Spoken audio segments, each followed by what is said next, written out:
My name is Jane Waithera, and as you can see, I have albinism. And albinism is a recessive genetic condition that is inherited from both parents, and therefore that means both the father and the mother must carry the albinism gene for a child to be born with albinism.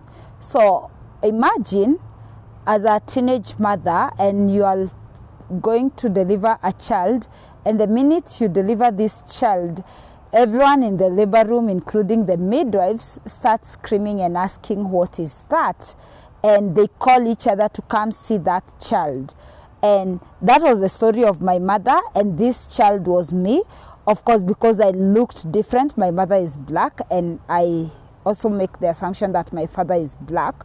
But then when my mother got me in this hospital, nobody provided her with information on what the condition the child she gave birth to had.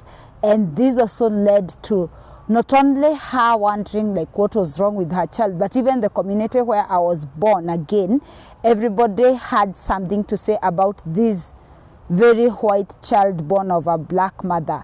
And I have been told many stories, like some people said that our family was bewitched, all cursed, and others even said that my mother slept with a white man and that is why I was born this way. And all these stereotypes and misconceptions basically put the whole issue of the lack of proper information and the lack of understanding of the condition that I have, which is albinism. So because of this, of course, I grew up also not knowing what condition I had, and I knew I was different because of course I looked different. You compare with the other children. I knew when I would go to school and the teacher writes on the blackboard, I couldn't see, but I did not have the answers as to why. I recall even being punished for not writing in class.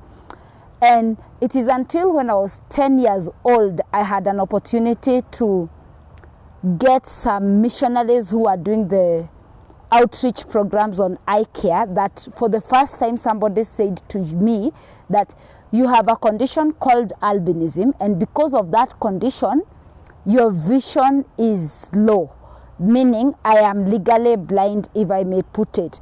And that is for the first time also that prescription glasses were prescribed for me, and I was happy to get my first pair of glasses. Of course, that felt like magic because things that were never visible to me became at least a bit clearer. As much as the glasses don't collect my vision to 100%, they've been able to help me see things clearly and also do like functional daily living skills and functional like reading and writing and things that I could not do before I had my first pair of glasses.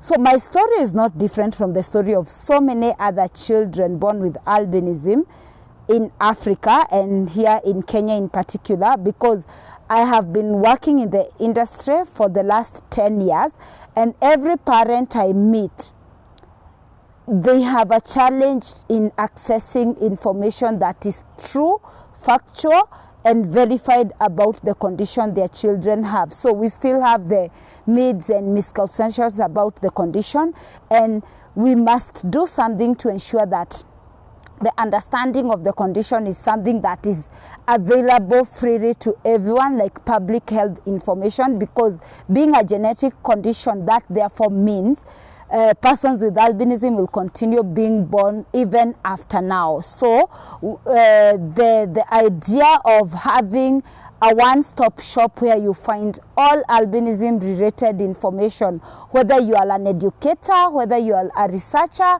whether you are a service provider to someone with albinism, or whether you're just a person with albinism interested in understanding the condition that you have, then the solution is something that I was able to co-create with other people, and we have been able to come up with a mobile application called Albinism and I. Albinism and I is albinism,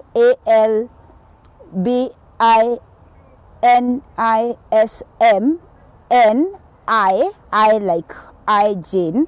So Albinism and I mobile app is a one-stop shop that informs, connects, and empowers persons with albinism and their communities. So in this mobile application, for me, this was like the game changer, because first, being a mobile application, it therefore means that anybody who has access to a mobile phone can access the application and can access all the information about albinism, health, eye care, skin care, education, like everything that is holistically related to persons with albinism is available in this platform.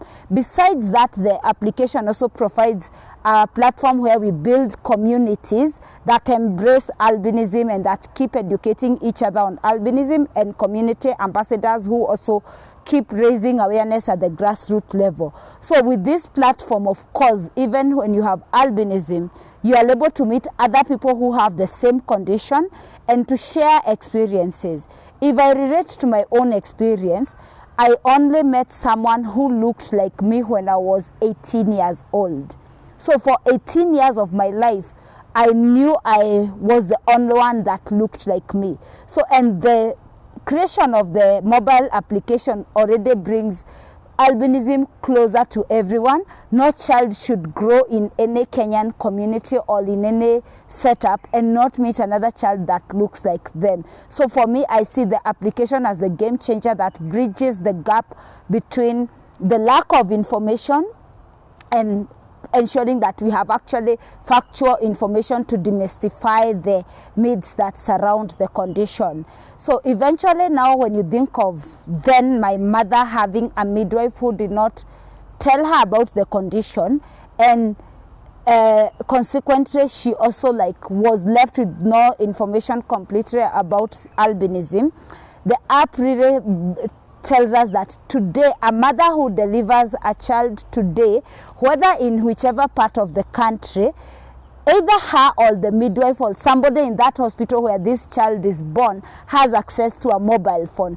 And the fact that they have access to a mobile phone also says that they have access to information on albinism on their fingertips. I therefore truly believe in the power of innovations that bridge the gap between persons who are marginalized and persons who are not marginalized, and also that provides factual and up-to-date information, because with all this information, then everyone born with a difference, whether it's albinism or whichever other disability, they are able to be aware of themselves and understand the conditions that they have, and eventually they will also have the self-esteem to be able to speak out and educate others about their condition and the challenges they encounter and how to reasonably accommodate them in the social spaces and in the world in general. And therefore, with innovations, you are also able to have empowered and self-advocates who are really aware of who they are. Thank you.